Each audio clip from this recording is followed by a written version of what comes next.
Portanto, nós, observando o planeamento do território no nosso país, constatamos que, a partir dos anos 60, depois de todas aquelas centenas de planos, gerais de urbanização, de planos urbanísticos feitos com desenho por cerca de 200 e tal arquitetos. eh, Esse trabalho está compilado num livro da Margarida Sousa Lobo, editado pela Direção-Geral do Território, na altura teria outro nome, mas vemos que houve um urbanismo com desenho urbano, um urbanismo com arte de projetar o espaço, e a partir dos anos 60 nós perdemos esse controlo. Salvo raríssimos casos, o urbanismo deixou de ter a escala do bairro, e passou a ser um urbanismo cada vez mais administrativo e com uns esquemas, eu não lhes chamo desenhos, muito abstratos. Claro que na Coroa Norte nós vamos encontrar em Carnide planos feitos, creio que pelo Polido Valente, na altura, não é? Que tenta ali algum desenho. Podemos dizer que a Alta de Lisboa tentou também um desenho, mas aí está. Eu não consigo encontrar nesses trabalhos de urbanismo resultados que deem identidade ao lugar.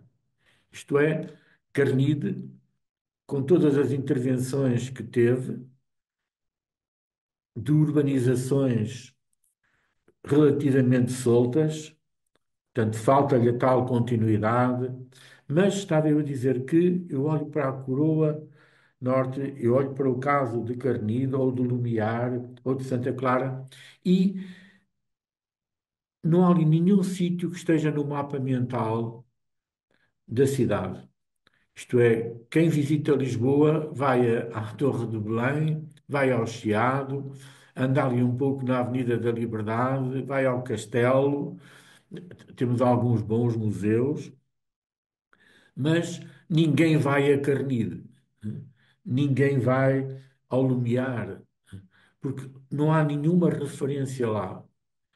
Portanto, esta falta de referências urbanísticas eh, que afirmem e que identifiquem a cidade a ponto de nós, ao nível do país, de Portugal, mas também ao nível internacional, as pessoas terem uma ideia e uma imagem de Lisboa onde identificam sítios, pontos-chave, e os pontos-chave hoje, mais recentes, são as Amoreiras, que é uma obra notável do arquiteto Tomás Taveira e um sucesso.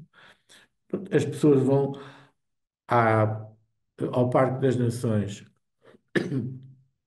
mas ficam ali um pouco perdidas, vão parar ao Centro Comercial Vasco da Gama, vão ao Oceanário, mas o Parque das Nações não consegue ter um recio, não é?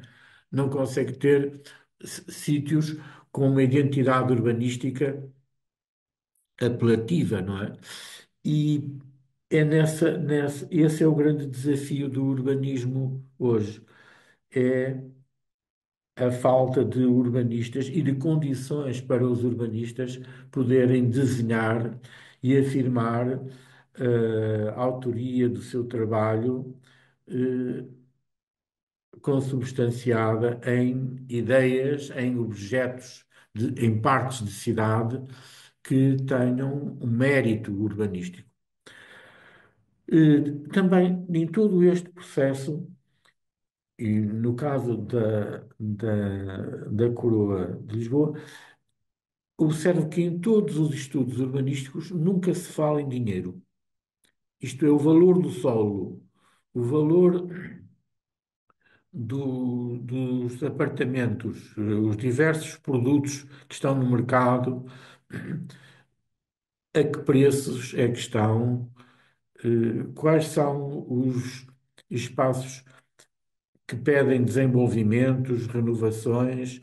Portanto, nunca se fala em dinheiro. Portanto, sobre o preço e sobre o mercado imobiliário. Portanto, o mercado imobiliário está ausente dos planos. E, por exemplo, no caso da Alta de Lisboa, em 2018 sai a notícia de que a Câmara de Lisboa foi obrigada a pagar 96 milhões de euros de indemnização eh, por erros básicos jurídico-administrativos. Este caso é quase desconhecido. Não sei se, estando a estudar e a promover este estudo sobre a coroa, não sei se alguma vez ouviu falar neste caso. É surpreendente, não é, que todos nós que estamos interessados em estudar a Alta de Lisboa, nos escape o facto de ter havido ali uma urbanização em que o urbanizador cedeu à Câmara o que é. Há aqui uma interferência. Estava eu a dizer que é surpreendente que todos nós que estamos a estudar ou atentos e interessados em ver o que se passa na Alta de Lisboa, eh, não nos escape o facto de ter havido uma urbanização. Essa urbanização é nos anos 80, portanto, é um processo que se arrasta durante décadas. Também aqui é surpreendente a lentidão, não é? E posso dizer mesmo a desorientação que a legislação urbanística passa para os tribunais. Os juízes ficam profundamente desorientados, porque ninguém discute o que é isso de uma área de cedência. Isto é, quando se faz uma urbanização, é a Câmara que está a promover essa urbanização. E, portanto, há uma parte, os proprietários dos terrenos rústicos que vão ser urbanizados são indemnizados em dinheiro ou com lotes, eh, podem desenvolver as obras de infraestruturas mediante um alvará, portanto, uma delegação de competências, ou uma delegação da Câmara num promotor para fazer as infraestruturas, dentro de um determinado contrato. O termo cedência é um eufemismo, né? E quanto a mim, o equívoco, não é? Mas passa e entra eh, na lógica do discurso e, a certa altura, o, o promotor diz, e o sistema aceita, que ele terá cedido cerca de 4,5 hectares à Câmara Municipal para fazer um bairro social. A Câmara Municipal podia ter chamado o senhor e ter acrescentado que aquele terreno seria para os fins que a Câmara entendesse. Não tinha nada a perder em aceitar esse pedido da Câmara. Mas a Câmara não o fez. Não é? E entramos aí nos meandros do direito do urbanismo que não são muito claros e há um pedido de reversão e a Câmara Municipal, depois de um longo processo, é condenada a pagar 96 milhões de euros. E eu digo que é surpreendente que, dentro do processo de discussão e de trabalho urbanístico sobre a Coroa de Lisboa, esta matéria passe despercebida. Portanto, nós temos que dar uma grande atenção às relações da economia com o urbanismo. As relações da economia com o planeamento do território. Porque todo este problema da habitação, do mercado descontrolado de solos do edificado, deve-se a uma grave iliteracia financeira no domínio do planeamento do território. Portanto, os planos, seja ele o PDM, que é uma figura um bocado absurda no caso de Lisboa, uma cidade como Lisboa pede plano geral de urbanização, desenho urbano, muita atenção ao preenchimento de vazios, à procura das tais continuidades, eh, às renovações. Portanto, a renovação em Lisboa, neste momento, tem uma grande dinâmica. Portanto, há imensos edifícios no centro que ninguém aceita que pudessem vir a ser reabilitados, mesmo com as transformações internas necessárias à sua funcionalidade, mas entram todos num processo de renovação e, portanto, há uma eh, total transformação da imagem dos sítios onde se fazem essas renovações, deitar abaixo para fazer de novo, não é?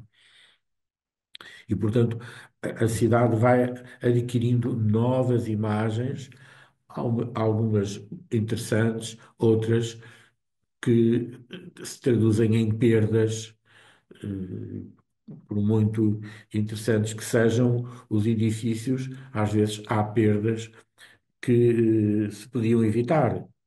Vou dar o exemplo, por exemplo, a Gulbenkian é um edifício notável do arquiteto Alberto Pessoa e do Pedro Cid e do Atou Guia, não é? E está fora de questão que o edifício da Gulbenkian é uma peça fabulosa, não é? Mas podia estar noutro sítio e ter-se preservado ali os jardins da Palhavã, que eram, creio que, os únicos jardins pombalinos que existiam na cidade de Lisboa. Portanto, há aqui um processo de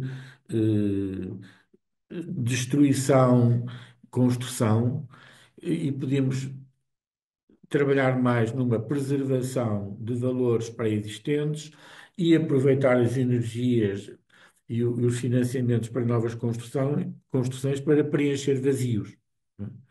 E a cidade não perder memórias, não perder eh, eh, património já previamente adquirido.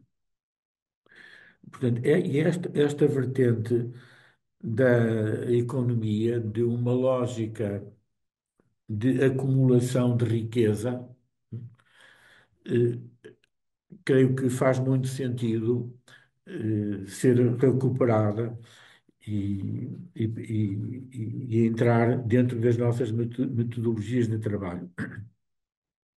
Portanto, eu vi que nos vídeos que já divulgaram que há uma referência à falência dos sistemas de abordagem clássica no planeamento. Portanto, há este reconhecimento. Eu creio que a abordagem clássica continua a ser a única que nos leva a ter bons resultados. Isto é, nós necessitamos de ter gabinetes, salas com estiradores, com papel e lápis de cores para desenhar, conceber a cidade. E quem tem que comandar, que protagonizar esse trabalho são urbanistas. Portanto, são arquitetos e engenheiros que têm a arte de conceber a cidade com funcionalidade e beleza. E também respondendo às necessidades dos diversos setores, das diversas procuras, de habitação, comércio, serviços, etc. E, portanto, eu creio que a perda de identidade do urbanista é um dos problemas, porque hoje temos muitas disciplinas que, tendo o seu papel na equipa, sei lá, a sociologia faz as suas apreciações à, à cidade, a geografia, as diversas especialidades dos transportes, dos diversos serviços escolares, de saúde, etc., dão os seus aportes, mas o urbanista é o que desenha a cidade, o que concebe, não é, os espaços, que concebe os objetos a arquitetar e a construir. Ora, sem esse espaço de desenho e de concepção, esse espaço de síntese e de projeto, que depois terá de ser avaliado, porque eu posso ter planos bons e projetos bons, como posso ter planos falhados e projetos que dão espaços e edifícios sem mérito. E aqui há um aspecto interessante, é que ninguém critica os planos. Isto é, parte-se do princípio de que todos os planos são bons, não é? E depois quem violar o plano comete um crime, não é? Portanto, eu diria que neste contexto do urbanismo há planos horríveis, não é? E violar esses planos não é uma virtude, não é? E lutar contra esses planos e apresentar uma proposta de violação flagrante e frontal daquele plano, criticá-lo, dizer isto não presta, a solução é outra e é esta, é uma virtude. Portanto, convocar aqui a crítica. Falta aqui uma crítica desassombrada, uma crítica corajosa, para dizer que, de facto, os planos de Carnide, de Lumiar, de Santa Clara, não é? Eh, Esses planos estão a dar daí estão a resultar espaços que não estão a criar referências em Lisboa, não é? Até admito, e seguramente que muitas as pessoas que lá vivem até podem estar habituadas e até gostarem de lá viver. Portanto, isso é um juízo subjetivo e também muitas dessas pessoas conformam-se com o sítio, não é? Agora, uma coisa é certa, numa análise crítica mais exigente, nós iríamos perguntar se esses espaços, não é, enriquecem a identidade urbanística da cidade, se esses espaços passam a ser referências. Se um turista que vem a Lisboa tem prazer e diz: Ah, fui àquele bairro, né, e estive lá e gostei imenso de lá estar. E passei lá um dia, uma tarde. Ora, ninguém vai passar uma tarde a Carnide, nem ao Lumiar. Não é? Portanto, e isso é uma crítica fatal, não tem saída. E depois, é certo que ali nessa zona, nessa Coroa Norte, há ali um acidente, que é a transição para Odivelas, há ali uma transição complicada, que devia ser assumida como uma, é uma barreira, ela constitui ali uma barreira. Do lado de, eu creio que não é do lado de Lisboa, porque do lado de Lisboa tem a estrada militar, que tem a sua piada, aquela estrada militar, mas depois eu creio que é já do lado de Loures que aparece uma mancha de clandestinos muito complicada. Ora, aí creio que valia a pena haver um trabalho intermunicipal e é pena não existirem, embora a lei contemple a existência dos planos intermunicipais, eles são raríssimos. E eu, sinceramente, nem me estou a lembrar de nenhum. E, portanto, essa cooperação intermunicipal eh, devia ser convocada para estes casos e ali nessa transição e ver como é que se podia transformar aquele acidente geológico num valor e eh, numa num acontecimento que se integrasse no sistema da área metropolitana, sem dramas. Não é? Até podia ter dar-lhe alguma graça. E eu creio que nesta, quando aparecem estes conceitos da estrutura ecológica, francamente, o que é isso de uma estrutura ecológica da cidade? Portanto, é aqui utilizar o termo da ecologia em vão. Portanto, a ecologia não tem nada a ver com isso, nem isso tem nada a ver com a ecologia, não sei, é um conceito abstrato. Claro que esse conceito abstrato é desenvolvido à margem do urbanismo e apresenta-se como uma espécie de condicionante, né? Com uma autoridade ideológica, né? Uma autoridade ideológica, e nós, depois de analisarmos o que é que está por trás daquilo, vamos encontrar que aquilo é uma fraude urbanística. O termo é este. As estruturas ecológicas são fraudes urbanísticas, que, criadas por corporações que tentam arranjar nichos de poder e de interferência dentro destes processos e que os envenenam. Portanto, digamos que é uma doença, uma infecção dentro do processo do urbanismo. Portanto, o, o, o processo de planeamento hoje das nossas cidades está completamente fragmentado, são intervenções muito avulsas. O PDM é um documento muito abstrato, um documento que tem umas manchas e uns índices e que com alguma perversão, não é? Hoje os urbanistas tentam ainda torná-lo cada vez mais abstrato para poderem depois terem mais flexibilidade na gestão e, portanto, vão esvaziando o planeamento, não é?